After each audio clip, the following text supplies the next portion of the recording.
বালি যুব সমাজের উদ্যোগে আরজিকর কাণ্ডের প্রতিবাদে মোমবাতি মিছিল। আজ সন্ধ্যায় নওদা থানার বালি 2 গ্রাম পঞ্চায়েতের শ্যামনগর এলাকায় বালি যুব সমাজের উদ্যোগে মোমবাতি মিছিলের আয়োজন করা হয়। এই মিছিল শ্যামনগর বাজার সংলগ্ন এলাকা পরিক্রমা করে। দোষীদের অবিলম্বে গ্রেফতার এবং শাস্তির দাবিতে এই মিছিল করা। মিছিলে পা মেলান এলাকার বহু মানুষ। নওদা থেকে এসকে আফতাবের রিপোর্ট, AB24 নিউজ।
যুব সমাজের উদ্যোগে আরজিকর হসপিটালে তিলোত্তমার যে মর্মান্তিক মৃত্যু ঘটেছে সেটার বিরুদ্ধে যুব সমাজের উদ্যোগে মোমবাতি জ্বালিয়ে একটি প্রতীকী মিছিলের আয়োজন করা হয়েছে এবং এখানে আমাদের বালি 2 অঞ্চলের সমস্ত জনসাধারণ দলমত জাতি ধর্ম নির্বিশেষে সকলে এটাতে অংশগ্রহণ করেছে এবং আমাদের এই মিছিলটিকে সাফল্যমণ্ডিত করেছে।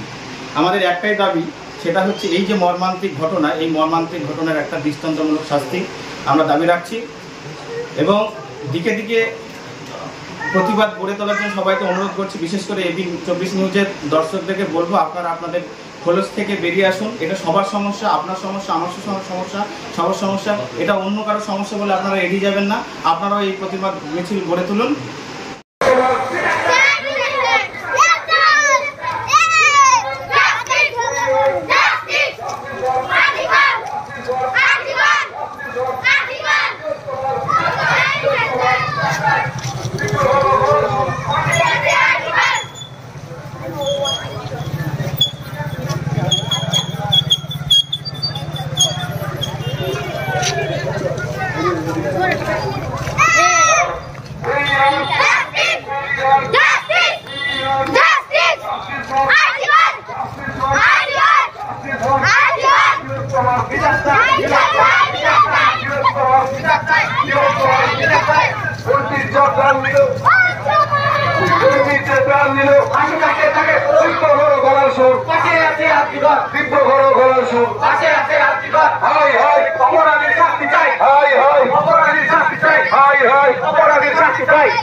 আর্থিক লেনদেনে নির্ভরযোগ্য প্রতিষ্ঠান টুঙ্গি সমবায় কৃষি উন্নয়ন সমিতি limited. Registration number 45/20/12/1975। Tungi, Amtala এবং পাটিকাবাড়ি আমাদের 3টে শাখাতেই savings account, recurring deposit, fixed deposit, MIS, double scheme, জল প্রকল্প, স্যানিটারি ন্যাপকিন, বীজ পাম্প এছাড়াও সরকারি বিভিন্ন প্রকল্পের টাকা লেনদেন করা হয়। সমস্ত রকমের চেক ভাঙানো সুব্যবস্থা আছে। সম্পূর্ণরূপে কম্পিউটার দ্বারা পরিচালিত। সর্বদা সঠিক সময়ে পরিষেবা দেওয়াই আমাদের লক্ষ্য। সাবস্ক্রাইব করুন AB24 নিউজ চ্যানেলটিকে, অবশ্যই বেল আইকনটিকে প্রেস করুন সবার আগে তাজা খবরের আপডেট পেতে লাইক করুন, শেয়ার করুন এবং দেখতে থাকুন এবি 24।